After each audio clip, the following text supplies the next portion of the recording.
Segundo Samuel, capítulo de número 3. Na verdade, aqui é a continuação do capítulo 2, com um relato de todo o desenvolvimento do reinado de Davi e o seu crescimento até culminar com a exaltação sobre todo Israel, que acontecerá no capítulo 5. Mas no verso 1 do capítulo 3 diz assim: E houve uma longa guerra entre a casa de Saul e a casa de Davi. Porém Davi ia se fortalecendo, mas a casa de Saul se ia enfraquecendo. Porque com o passar do tempo, cada vez a casa de Saul vai ficar fraca e Davi cada vez pegando mais força, até Davi ser aclamado como o grande rei de todo Israel. Já no versículo 2 tem uma relação dos filhos de Davi que lhe nasceram em Hebrom. Isso aqui somente os que nasceram em Hebrom. Mais à frente tem uma relação dos que nasceram em Jerusalém. E a Davi nasceram filhos em Hebrom. Foi o seu primogênito Amon, em outras versões fala Minon, de Ainoã, a Jezreelita, e o seu segundo Quileabe, de Abigail, mulher de Nabal, o Carmelita, e o terceiro Absalão, filho de Maaca, filha de Talmai, rei de Jesur. Aí aqui já acrescenta mais uma esposa. E o quarto Adonias, filho de Ragite, que também é outra esposa. E o quinto Cefatias, filho de Abital. Quer dizer, aqui já aparecem outras esposas de Davi, pelo menos 5 já aparecem aqui. E o sexto, Itreão de Eglá, também mulher de Davi. Estes nasceram a Davi em Hebrom, só que já tem meia dúzia de mulheres, de esposas. E havendo guerra entre a casa de Saul e a casa de Davi, sucedeu que Abner se esforçava na casa de Saul. Vejamos, a narrativa aqui é enfática em cima dos filhos que nasceram a Davi e das esposas, já são meia dúzia aqui no total. Ainda tem outras que vão se acrescentar ao longo da história, sem contar as que sequer são citadas. Mas veja bem, no finalzinho desse relato, no versículo 6, fala de Abner que se esforçava na casa de Saul. Vejamos, Abner, na verdade, era o grande líder do norte. Quando colocou Isbosete, ele botou Isbosete na verdade como enfeite. Isbosete era fraco, não tinha virtude, não tinha força. Quem reinava na verdade era o próprio Abner. E ali existia um jogo de interesse, porque na verdade, com Abner sendo o homem forte de Israel, ele era na verdade, ele fez o que? Ele cumpriu a finalidade de colocar na monarquia o rei, porque seria uma tomada de golpe de estado muito grande. Então ele colocou ali como rei. Mas na verdade a presunção dele pelos seus atos mostrava uma intenção secreta que ele mesmo viesse a vir ser rei. O que na verdade mais à frente vai ficar claro até no momento que ele negocia o reino dele com Davi. Isso é porque ele viu que Davi na verdade estava com a perspectiva de tomar todo Israel. E ele não é bobo nem nada. Mas veja o que acontece aqui no versículo 7. E tinha tido Saul uma concubina, cujo nome era Rispa, filho de Aiá. E disse Isbosete a Abner: Por que entraste a concubina de meu pai? Porque na verdade o Abner, ele teve aqui no caso contato com a concubina do pai. Aqui parece fácil, a pessoa ali não entende nada. Mas essas questões envolviam atitudes políticas. Porque quando uma pessoa tinha contato com uma mulher que tinha sido de um rei, ele possivelmente estava postulando o cargo de rei. E o Isbosete aqui, ele percebeu que havia no ar uma conspiração de Abner. Porque ele questionou: por que você pegou a concubina de meu pai? Aí o Abner, que não é bobo nem nada, vai pular. 8. Então se irou muito Abner pelas palavras de Isbosete e disse: Sou eu cabeça de cão que pertence a Judá? Isso aqui era uma forma da pessoa falar: você está me xingando? Cabeça de cão quer dizer cabeça de cachorro. Cachorro é animal imundo, mal visto na sociedade israelita. E ele diz: mas que pertence à casa de Judá? Aí é uma forma de ironizar também, né? Porque a casa de Judá é a casa de Davi. Tipo assim, eu não sou lá de baixo não, rapaz, eu sou daqui do norte. Eu sou daqui, eu não sou um cão morto, eu não sou cabeça de cachorro. Cabeça de cachorro que não vale nada é quem é lá do sul. Para você ver como é que era a rivalidade entre esses dois territórios. Ainda hoje faço beneficência à casa de Saul, teu pai, a seus irmãos e a seus amigos, e te não entreguei nas mãos de Davi. E tu hoje buscas motivo para me arguires, quer dizer, me questionar, por causa da maldade de uma mulher. Tipo assim, rapaz, se coloca no teu lugar, dê um sermão nele, tu é um frouxo, tu não aguenta nada, eu que estou sustentando o reino. E agora, por causa disso, tu vai ver só. 9. Assim faça Deus a Abner e outro tanto. Ele jogou uma maldição sobre si, está fazendo um juramento, que como o Senhor jurou a Davi, assim lhe hei de fazer. Transferindo o reino da casa de Saul e levantando o trono de Davi sobre Israel e sobre Judá, desde Dan até Berseba, quer dizer, desde lá de cima do mapa até o final. Então ele, na verdade, ele falou: Esbozete, agora tu arrumou problema. Era eu que segurava esse reino, e agora sabe o que eu vou fazer? Fazer aliança com Davi, vou passar o reino todo para a mão dele, você não vai poder fazer nada. E realmente não poderia fazer, porque quem dominava era ele. E nem ainda uma palavra podia responder a Abner, porque o temia. Então ordenou Abner da sua parte mensageiros a Davi, dizendo: de quem é a terra? E disse: comigo faz a tua aliança, e eis que a minha mão será contigo para tornar a ti todo Israel. Agora fechou.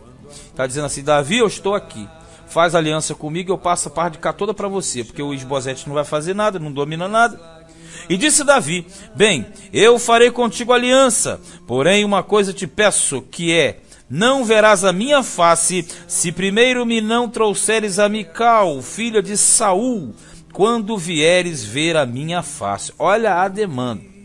Davi não é bobo nem nada.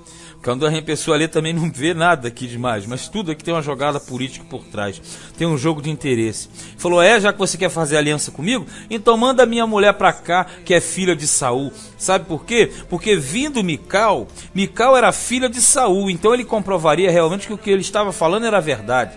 Porque no momento que ele estivesse com a filha de Saul, fortalecia o reino do norte em relação ao sul, e daria a entender que todo o povo estava unido. Então ele fez um teste: se você está falando a verdade, manda Mical, que aí eu vou entender. Porque Mical já estava casada com outro marido, e se ele envia Mical, realmente ele estava querendo dizer, porque como eu falei antes, que foi o que aconteceu com ele mesmo.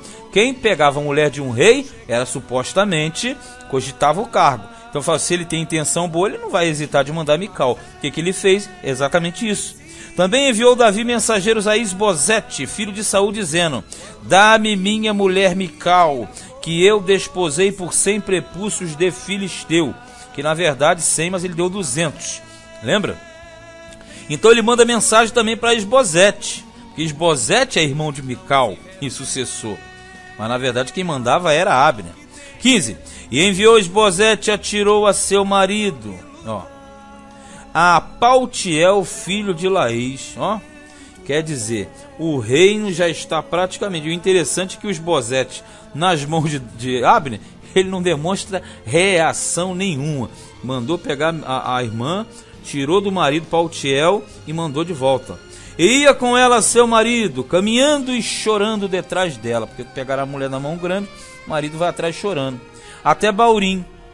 Então lhe disse Abner: vai-te agora, volta. E ele voltou. O Abner é equiparado ao Joabe no sul. O que ele falava ninguém contestava, porque tinha medo de morrer. Então ele endureceu o jogo, falou: vai embora. Aí o que acontece? Ele automaticamente volta, né? Esse detalhe aqui mostra, na verdade, o quê? Uma narrativa, né, que demonstra o quê? O amor que ele tinha pela Mical. Mas a gente sabe que a Mical foi entregue a ele, ao Paltiel, por Saul querer maltratar a Davi, que não era lícito, a esposa era de Davi. 17. E praticava Abner com os anciãos de Israel, dizendo: muito tempo há que procuráveis que Davi reinasse sobre vós. Quer dizer, ele começou a fazer o ambiente com os anciãos, os da casa do norte. Fazei-o, pois, agora, porque o Senhor falou a Davi, dizendo: pela mão de Davi, meu servo, livrarei o meu povo das mãos dos filisteus e das mãos de todos os seus inimigos. Ele foi criando um ambiente, né? E falou também Abner o mesmo aos ouvidos de Benjamim. E foi também Abner dizer aos ouvidos de Davi em Hebrom tudo que era bom aos olhos de Israel e aos olhos de toda a casa de Benjamim. Vejamos. Então o Abner, ele está fazendo todo o ambiente no norte para que houvesse uma aceitação de Davi. Então todo Israel já estava preparado para receber Davi como rei. E veio Abner a Davi, a Hebrom, e 20 homens com ele, uma comitiva. E Davi fez um banquete a Abner e aos homens que com ele vinham. Então disse Abner a Davi: eu me levantarei e irei, e ajuntarei ao rei, meu senhor, todo Israel, para fazerem aliança contigo, e tu reinarás sobre tudo que desejar a tua alma. Assim despediu Davi a Abner e foi-se ele em paz. Quer dizer, todo o sistema armado. Abner, que é o grande detentor do poder do norte, sabemos que Esbozete era simplesmente de enfeite, era fraco, ele vem e faz aliança com Davi. Só que tem um problema. O Abner tem uma demanda com o Joabe tem uma demanda com Abner por causa da questão do Azael, que foi morto por ele. E quando Joabe chega e sabe que Abner esteve ali, ele vai ficar super irado e vai acabar por assassinar Abner à traição. Verso 22. E eis que os servos de Davi e Joabe vieram de uma sortida que fala uma peleja, e traziam consigo grande despojo. E já Abner não estava com Davi em Hebrom, porque este o tinha despedido e se tinha ido em paz. Chegando, pois, Joabe e todo o exército que vinha com ele, deram aviso a Joabe, dizendo: Abner, filho de Ner, veio ao rei, e o despediu e foi-se em paz. Então Joabe entrou ao rei e disse: Que fizeste? Eis que Abner veio ter contigo. Por que, pois, o despediste da maneira que, se fosse assim livremente? Bem conheces a Abner, filho de Ner, que te veio enganar, e saber a tua saída e a tua entrada, e entender tudo quanto fazes. E Joabe, retirando-se de Davi, enviou mensageiros atrás de Abner, e o fizeram voltar desde o poço de Sira, sem que Davi o soubesse. Olha só, o poço de Sira fica a 4 quilômetros ao norte de Hebrom. Então já estava numa distância razoável. Vamos entender isso aqui. Quando o Joabe chega, sabe que Abner esteve ali e Davi o despediu em paz, ele fica irado. Por quê? Joabe quer vingar o sangue de Azael, que foi morto na peleja.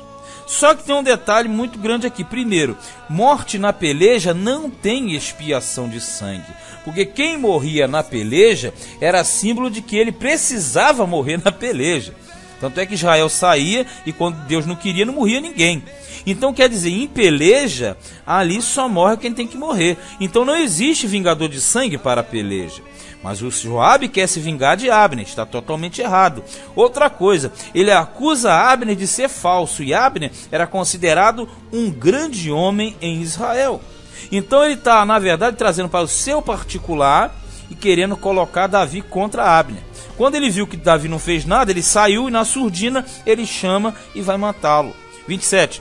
Tornando, pois, Abner a Hebrom, Joabe o tomou à parte, olha aqui, à entrada da porta da cidade, para lhe falar em segredo. E feriu-o pela quinta costela, como eu já falei há pouco. Quinta costela sempre é aquela região abaixo do peito. E morreu por causa do sangue de Azael, seu irmão. Veja, ele fez vingança de sangue, aonde vingança de sangue não existia. O que acontece? Ele chama a maldição para cima dele. O que Davi depois, ouvindo, disse: Inocentes somos, eu e o meu reino, para com o Senhor para sempre, do sangue de Abner, filho de Ner. Quer dizer, nós não temos nada a ver com essa morte. Nós estamos inocentes quanto ao sangue de Abner.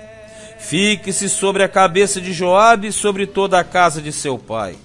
E nunca da casa de Joabe falte que tenha fluxo. Agora Davi, ele tira a sua responsabilidade, joga para Joabe e ainda joga um monte de maldições sobre ele. Se tudo isso aqui pegou, acabou a genealogia de Joabe.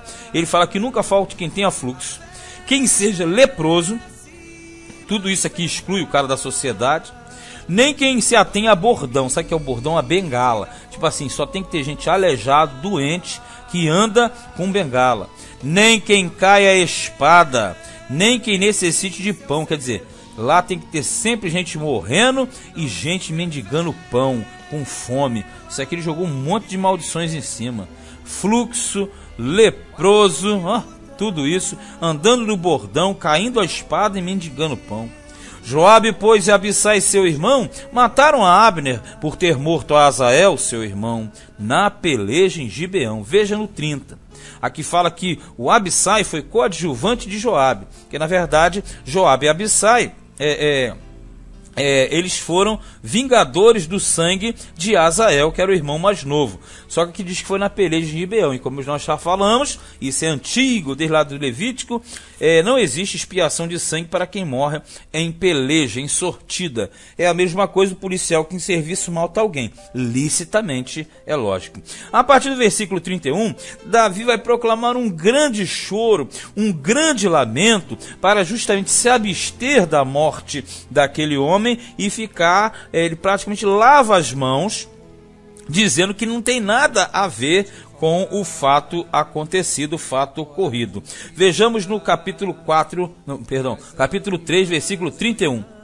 Disse, pois, Davi a Joabe e a todo o povo que com ele estava: rasgai as vossas vestes, e cingi-vos de pano de saco, e ide pranteando diante de Abner. E o rei Davi ia seguindo o féretro. Vamos entender, Davi falou, temos que demonstrar tristeza. Todo mundo rasga a veste, pano de saco, e pranto, e choro, e agonia e tristeza. E eles iam acompanhando o féretro. O féretro é o cortejo fúnebre, né? Quando sai o cortejo fúnebre, o féretro que fala é esse cortejo. E sepultaram Abner em Hebrom. O rei levantou a sua voz e chorou junto da sepultura de Abner. E chorou todo o povo, porque o rei está querendo mostrar, Davi está querendo mostrar que ele não tem parte com aquele assassinato, que ele não teve nada a ver com aquela morte. E o rei, pranteando a Abner, disse: não morreu Abner como morre o vilão, tipo assim, um homem de valor não morreu como um marginal? As tuas mãos não estavam atadas, nem os teus pés carregados de grilhões de bronze, quer dizer, correntes, mas caíste como os que caem diante dos filhos da maldade. Tipo assim, um homem de peso, um grande guerreiro morreu como quem morre um bandido. Então todo o povo chorou muito mais por ele. Então todo o povo veio fazer aqui Davi comer esse pão, sendo ainda dia. Porém Davi jurou dizendo: assim Deus me faça outro tanto, se antes que o sol se ponha, eu provar pão ou alguma coisa. O que todo o povo, entendendo, pareceu bem aos seus olhos, assim como tudo quanto o rei fez pareceu bem aos olhos de todo o povo. E todo o povo de Israel entenderam naquele mesmo dia que não procedera do rei que matassem a Abner, filho de Ner, porque o Davi fez uma extrema força para deixar claro que ele não teve nada com isso, porque na verdade todo mundo pensava que era ele, porque na verdade ele veio aqui a Davi, Davi fez uma aliança com ele, agora o cara é morto, todo Israel ia falar assim, ó, Davi que foi o assassino.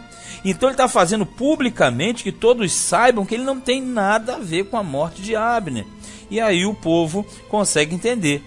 Então disse o rei aos seus servos: não sabeis que hoje caiu em Israel um príncipe e um grande, quer dizer, um homem de grande personalidade, de grande caráter, avultado em estima? Eu hoje estou fraco, ainda que seja ungido rei. Olha só, isso aqui é Davi falando. Estes homens, filhos de Zeruia, que por sinal é irmã dele, são mais duros do que eu. O Senhor pagará o malfeitor conforme a sua maldade. Quer dizer, eles não podiam ter feito isso. Assassinaram um camarada, então se queria matar, esperava uma peleja e matava. Mas o Joabe sabia que, na verdade, e aqui nós devemos ressaltar, Joabe não é bobo nem nada. Joabe sabia que se Abner fecha com Davi, Abner seria o segundo em Israel.